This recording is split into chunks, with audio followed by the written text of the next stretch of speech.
gracias, don Antonio, por la introducción. Gracias a las organizadoras, Pilar, María, Silvia. Gracias a ellas hemos recibido la invitación para participar. Bien, voy a intentar atenerme a los 15 minutos. Hay muchas diapositivas, las pasaré deprisa, no las leeremos todas, ni mucho menos, y sí que le ruego que con 2 minutos antes de finalizar me para hacer el reparto. El título, como veis ahí, es Elementos para el estudio de un fenómeno con repercusión en la cartografía oficial. 2 puntos. La proliferación actual en España de las rutas que se califican como camino de Santiago. Iremos desentrañando esto. Vamos a ir a este otro. Bien, este soy yo, soy doctor en medicina y cirugía, no tiene nada que ver con el tema de la caminería histórica, pero sí que me he dedicado durante muchísimos años a estos temas. Soy miembro de la Asociación Internacional de Caminería, en fin, me he formado en cuestiones de obras públicas romanas y, como veis ahí en el centro, pues también estoy en mi calidad de peregrino y como he realizado todo el camino francés, entonces, pues bueno, que voy a hablar de algo que conozco. No es la primera vez que estoy en esta facultad, en este seminario. Ya el año pasado estuve con otra comunicación que tenía que ver con ingeniería hidráulica en La Mancha.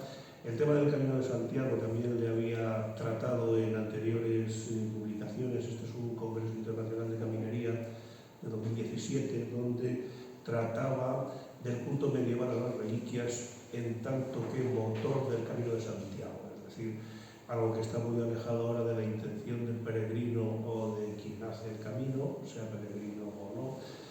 El tema de las reliquias tuvo un peso muy grande en los primeros momentos, en la Edad Media y en la Edad Moderna todavía, ¿no? Bien, haciendo un resumen de lo que el objeto de esta comunicación, pues bueno, el trabajo se motiva por una observación. Esto viene a raíz de una observación. ¿De qué observación? Pues de una publicación en redes sociales, en medios, de la existencia de nuevos caminos de Santiago. Se llaman Camino de Santiago, no Camino a Santiago, sino de. Y esto en algunos sitios, yo en el punto de ello, se denominan neocaminos, ¿no? Con esas connotaciones que podemos adivinar en el concepto neocamino. Y luego la segunda observación es que estas cosas que se originan en el ámbito de asociaciones privadas luego tienen un correlato directo, incluso muy directo, en la cartografía oficial de España. Es una asociación, puede diseñar el plano que quiera, pero otra cosa distinta es que el mapa topográfico nacional acoja, además de los caminos ortodoxos, históricos y documentados, a estos neocaminos. Entonces esto nosotros lo identificamos como un problema. Pensamos que muchos de estos neocaminos adolecen de una falta de consistencia en cuanto a su identificación y a su sustento en la documentación. Las palabras clave pues serían Camino de Santiago, neocaminos, cartografía oficial y luego el primer argumento nuestro, que es el registro histórico documental. Nosotros queremos que los caminos tengan un registro histórico en los documentos pues, medievales o de la Edad Moderna. ¿Cuál es el itinerario metodológico que seguimos? Pues bueno, hemos dicho la observación de 2 hechos, fundamentalmente la existencia de neocaminos y su paso a la cartografía oficial. Nosotros de este hecho hacemos una valoración y una interpretación, lo calificamos como problemático. Elegimos una casuística porque estas cosas que vamos a decir hay que demostrarlas no con todos los neocaminos, sino con una selección de neocaminos, aunque solo sea para saber de qué estamos hablando. Y luego, pues lógicamente, con una conclusión y unas pues, propuestas de mejoras. Esto se traduce en un índice que bueno, adopta una forma pues, ortodoxa, ¿no? Una motivación, se desarrollan los objetivos, se habla muy someramente del marco conceptual, el material en el cual nosotros hacemos el análisis, que como veis ahí es una cartografía oficial, es una documentación de estas asociaciones privadas. Y luego se discute también muy someramente, o se expone el procedimiento de inclusión en la cartografía oficial. Y entonces vemos ahí qué organismos están implicados, desde el Consejo de Europa, un Consejo Jacobeo que existe, y luego también, bueno, sus orígenes, la UNESCO, el MITMA es el Ministerio de Transportes y Agenda Urbana, etc., ¿no? Y luego, pues como hemos comentado, hablando del trazado y de los neocaminos, también de su nomenclatura, y hemos elegido ahí pues 10 neocaminos: Ruta de la Lana, Camino de Torres, Ruta de Larga, Camino del Azar, el viejo Camino Olvidado, Camino de los Calatravos, Camino de Guadalajara, Vía Augusta, Camino de Madrid, Camino Blanco. Lógicamente, simplemente apuntaremos unas cositas muy superficiales de ello. ¿Cuál es la motivación? Bueno, lo hemos comentado ya: la existencia en medios de comunicación, en la existencia, la traslación a estos mapas topográficos nacionales y lo que nosotros identificamos como un problema o como un efecto indeseado, y es que puede conllevar esto una trivialización del concepto de camino de Santiago, ¿no? O de vía peregrinal. Y esa trivialización puede conllevar efectos negativos a largo plazo sobre la supervivencia del Camino de Santiago. Y nuestra opción es preservar la autenticidad histórica de registros viarios que se rotulan en los mapas oficiales como Camino de Santiago. Es decir, pensamos que antes de rotular eso debería de haberse asegurado una autenticidad histórica. Los objetivos, bueno, un objetivo general es, bueno, fundamentalmente contribuir a visibilizar el deficiente control por las instancias oficiales en la aceptación de neocaminos, a partir de propuestas de las asociaciones de amigos del camino, que son quien proveen, digamos, del argumentario o de la justificación al mapa topográfico nacional, al IGN. Y como objetivos específicos, pues bueno, vamos a ver por encima unos ejemplos de mecanismos de aceptación de estos neocaminos. Vamos a ver algunos procedimientos de definición de itinerario por parte de estas instancias privadas. Vamos a detectar y explicitar algunas inconsistencias dentro de esta casuística de caminos y, pues bueno, unas medidas correctoras que se podían hacer. El marco conceptual y toda la cuestión, pues bueno, incidir en que hay que valorar primero qué es un camino de Santiago, que es una cosa muy distinta de un camino a Santiago. Y también es una cosa muy distinta un peregrino que una vía peregrinal. Una vía peregrinal, un peregrino no hace una vía peregrinal. Eso es un concepto grupal, ¿no? Y bueno, lo hemos comentado ya de la posible trivialización en varios aspectos. Trivialización, el perder o difuminar, sobre todo difuminar la esencia europeísta que tiene el camino. Trivialización de la génesis de nuevos neocaminos, es decir, se trivializa el origen, la formación, la eflorescencia. La nomenclatura de estos neocaminos muchas veces, veremos en algunos detalles, pues se puede calificar de trivial también. Y luego también hay una cierta trivialización en el proceso de acceso de nuestra facilidad para acceder a la cartografía oficial. Bien, de la bibliografía del Camino de Santiago es inmensa. Nosotros, a efectos de mencionamos estos autores: Ángel Luis Barrera, José Luis Barreiro, Fernando López Alsina, y luego los clásicos Vázquez de Parga, Lacarra y Uría en su libro del lejano 1949, pero que tiene una plena actividad. Simplemente apuntarlo, pues hay más autores. Saturnino Ruiz de Loizaga tiene un libro muy interesante sobre la documentación existente en los archivos vaticanos, y pues bueno, este reincide abunda en la diferencia entre lo que es un peregrino, un romero o un palmero, según el destino de sus peregrinaciones, ¿no? Hay una tesis doctoral de José Luis Barreiro Rivas, Función política de los caminos de peregrinación, que bueno, para nosotros es un elemento importante a la hora de establecer el marco conceptual por el que nos movemos. Él habla de un objetivo social, no un objetivo individual de las peregrinaciones, y también que un rasgo distintivo es la organización en rutas. Peregrinos se agrupaban para que no iban individualmente como tónica general, es decir, que una vía peregrinal es fruto, es resultado de una organización. El concepto peregrino también se puede matizar, per agrum, que es cualquier persona que está fuera de su casa. Bien, las repercusiones que tiene a raíz de que se organizan estas rutas, esto conlleva bajo el manto de ser una acción sagrada, posteriormente y pronto pasa al derecho civil, es decir, se organiza y se regula por la autoridad este tema de los caminos. Bien, estatuto jurídico de los peregrinos, no vamos a entrar. El tema de que las vías peregrinales son fruto de la organización y son fruto de la historia de las peregrinaciones. Esto que estamos viendo aquí es del siglo IV después de Cristo, el peregrinaje de Teria, el itinerario burdingalense, que es unas personas que van desde Burdeos, Francia, a Jerusalén. Estas personas que en el siglo IV viajaban, lo hacían por las calzadas romanas. Aquí tenemos unas fuentes documentales, estamos hablando de cartografía, es uno de los pilares de esta exposición. Entonces están los caminos romanos, es decir, las calzadas que quedan reflejadas en el itinerario de Antonino, abajo en el vaso del Carelo. Este es uno de los primeros mapas en Europa, donde aquí no se ve, pero el mapa está orientado al sur, al norte, pero aquí ya aparecían rotulados algunos caminos de peregrinación. En el caso español tenemos casi coetáneo con este mapa que hemos visto, que mira 1500 poco, 1512.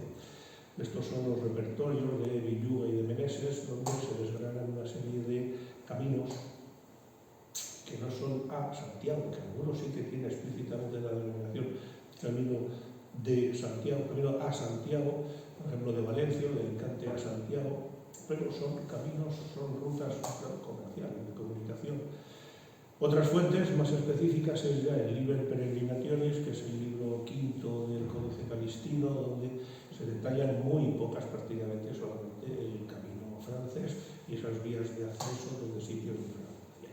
Aquí ya tenemos un mapa, como veis, se han multiplicado, si lo comparamos con el Códice Calistino, han empezado a florecer una cantidad de neocaminos que nuestra tesis es que están escasísimamente basados en fuentes documentales.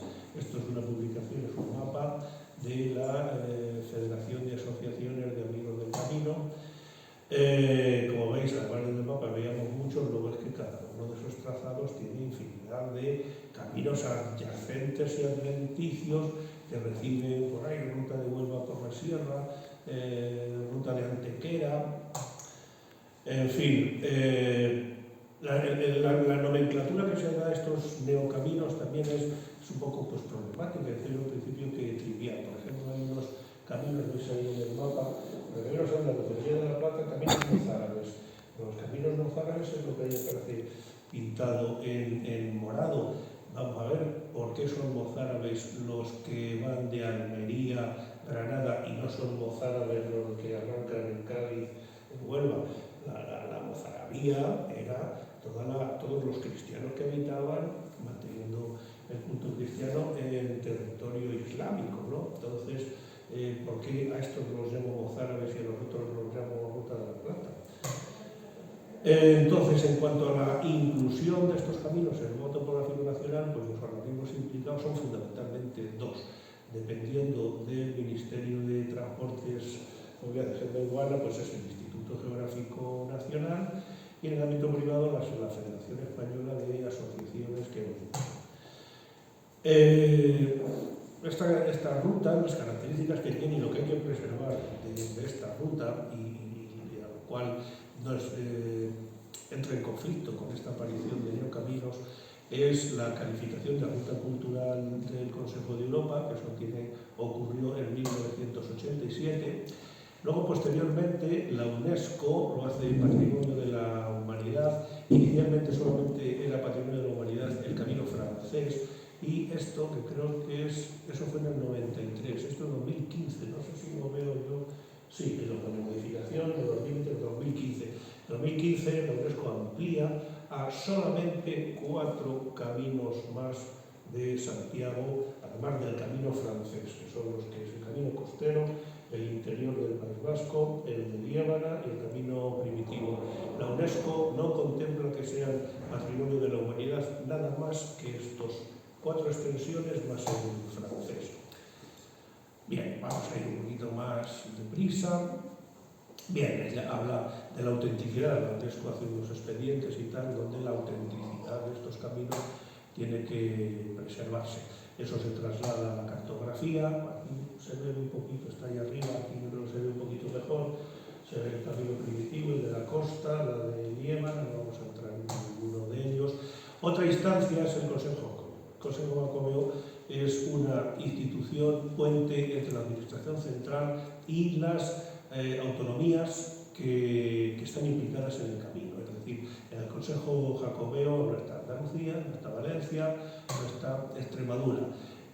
Las comunidades que se consideran ahí comunidades autónomas del camino, País Vasco, Cataluña, Galicia, Asturias, Cantabria, La Rioja, Aragón, Navarra y Castilla y León, ¿no? Es decir, que en este sentido está claro que el resto de los caminos no forman parte de ese Consejo Jacobeo. Una de las funciones de este Consejo Jacobeo es la delimitación, como veis ahí. Ahora hay más de visita, las 4 rutas que hemos dicho. Entonces, procedimiento de inclusión. Esto lo vamos a poner en documentos oficiales, esta es una nota de prensa del Ministerio de 2015, donde hace mención a un mapa que publicó en 2014 y donde se ve ahí que se han incluido 5 nuevos caminos y que se sigue trabajando en la incorporación de otros muchos. O sea que hay una voluntad entre la administración, el gobierno de la administración, de seguir incorporando otros muchos.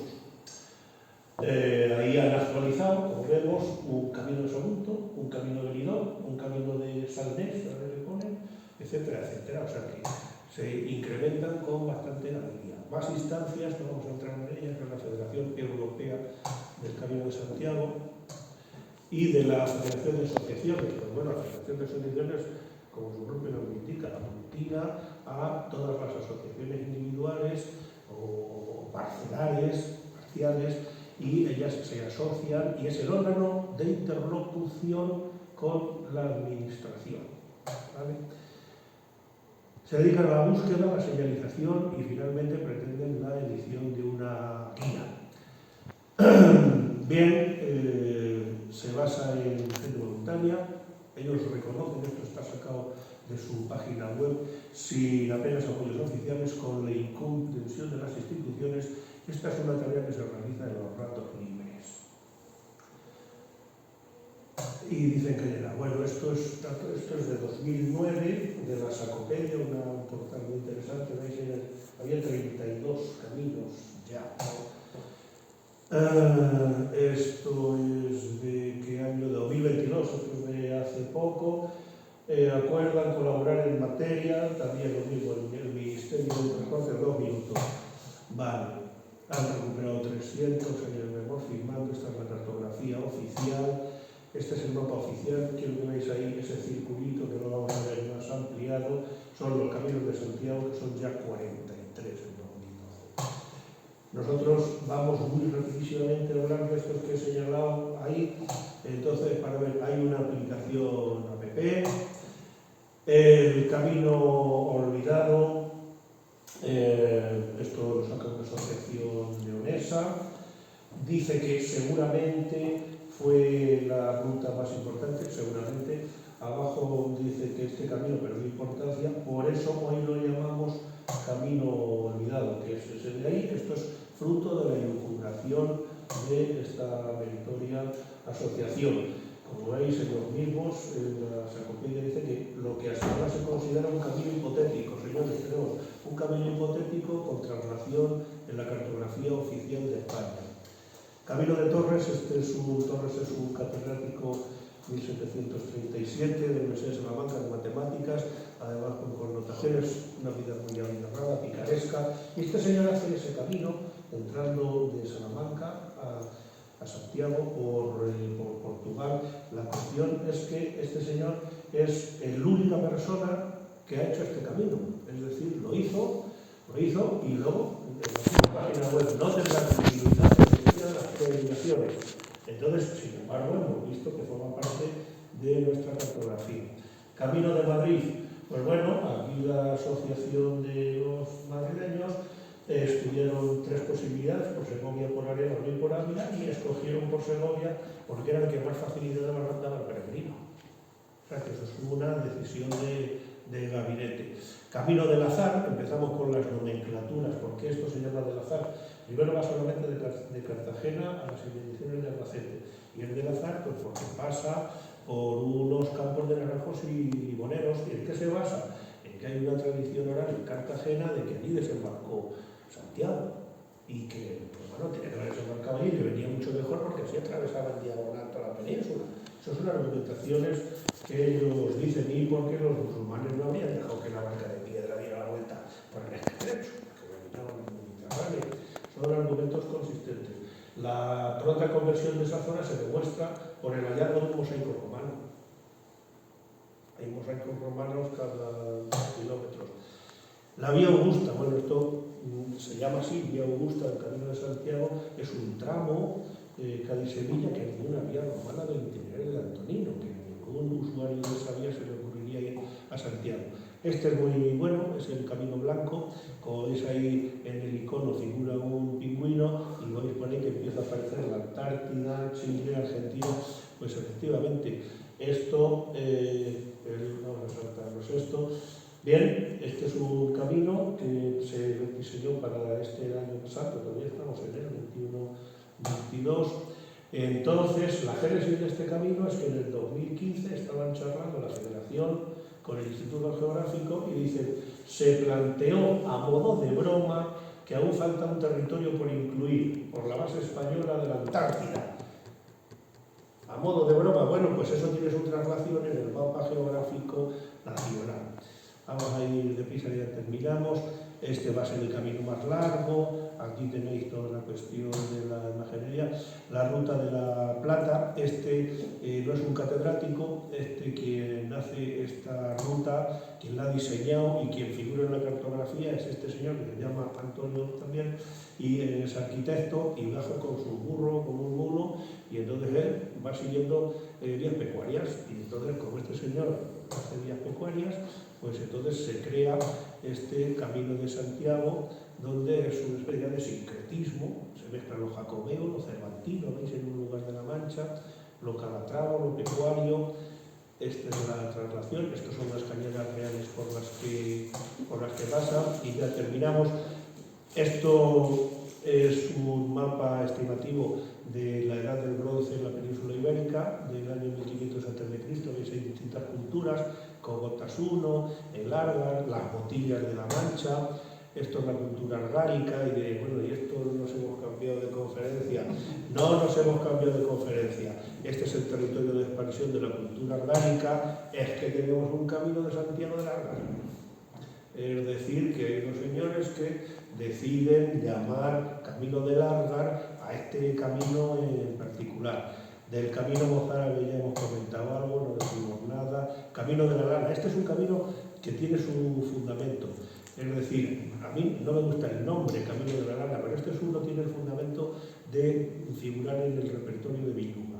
Es decir, hay un camino, figura así rotulado, de aquí el camino 67 de Valencia a Santiago. No dice peregrinar, dice que había un camino.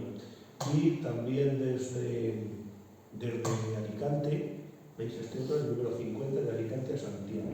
Ellos tienen un fundamento, pero si nos metemos aquí, veis, no se ve muy bien, pero todos esos cuadrados, mejor dicho, son neocaminos de la Comunidad Valenciana.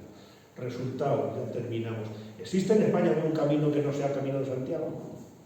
¿Qué va a pasar cuando todos los caminos de España sean caminos de Santiago? ¿Y qué pasa con la europeidad del Camino de Santiago? Bueno, estas son las conclusiones que prácticamente las hemos estado comentando antes, la trivialización, este conglomerado, esta pérdida de esencia europeísta. Sí que hay Posibilidades de mejora, sí que las hay ya una conciencia a favor de que esto hay que moderarlo. Lo de arriba es Bronce, es un portal de mucho prestigio en el tema que lo utilizamos muchos peregrinos para nuestras rutas, y sí que se hace eco de que algunos de los itinerarios que ahora se van recuperando y a la vez semi-inventando con el apoyo de historiadores mercenarios, eso ya suena así un poquito. Lo que sí que es cierto, y esto ya sí que termino, sí que hay posibilidades de mejora. Existe un proyecto Neocaminos que está liderado por el CSIC, por el Instituto de Estudios Gallegos Padre Sarmiento, donde hay un convenio y se están realizando seminarios, aproximaciones técnicas de los nuevos caminos jacobeos. Como veis abajo, forma a los grupos de los miembros de los grupos de trabajo, donde se intenta establecer los criterios hermenéuticos de análisis académico e interdisciplinar de los neocaminos jacobeos. Y esto es todo, muchas gracias. Se trata de no terminar de decapitar por segunda vez a don Santiago. Muchas gracias.